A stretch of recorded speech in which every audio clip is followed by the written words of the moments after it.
Hello दोस्त, नमस्कार। आपकी रानी देवी बोल रहे अपने यूट्यूब चैनल पर आप लोग का स्वागत करती हूँ। आप लोग के बीच एक देवी गीत बहुत अच्छा, बहुत प्यारा, सुंदर से है। आप लोग सुनिए, देखिए, जैसा लगा कमेंट बॉक्स में अपनी राय जरूर बताइएगा। नदिया किनारे मोरा गाँव हो, घर पहुँचा द देवी मैया। नदिया किनारे मोरा गाँव हो, घर पहुँचा द देवी मैया।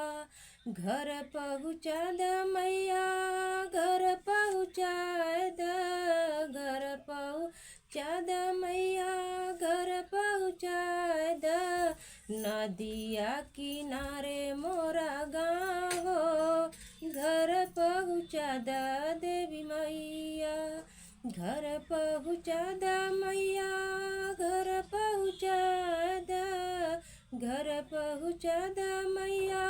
ससुर से मिला द, ससुर से मिला द मैया, ससुर से मिला द।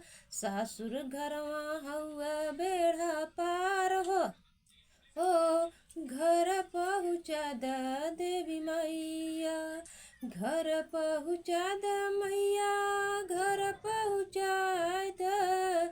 नदिया किनारे मोरा गाँव हो, घर पहुँचा द देवी मैया। घर पहुँचा द मैया, घर पहुँचा द।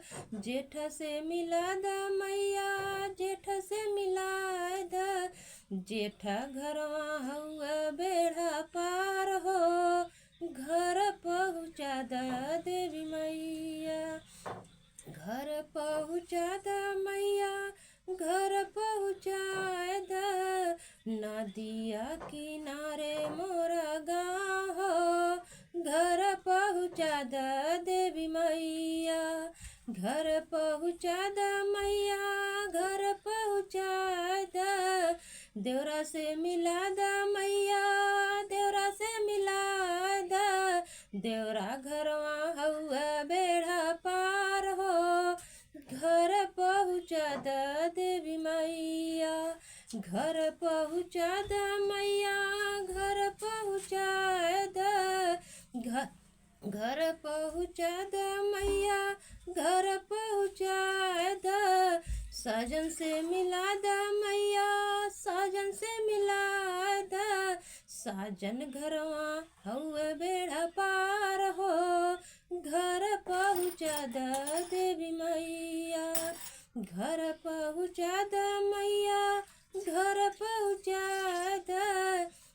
नदिया किनारे मोरा गाँव हो, घर पहुँचा द देवी मैया। हेलो दोस्त, कैसा लगा भक्ति गीत माता रानी पर कमेंट बॉक्स में अपनी राय जरूर बताइए। हमारे चैनल को अपना दुलार प्यार जरूर बनाइए रखिएगा, हमें भी आगे बढ़ाइए। हमारा भी नया चैनल है, आप लोग के भी शुरू की हूँ।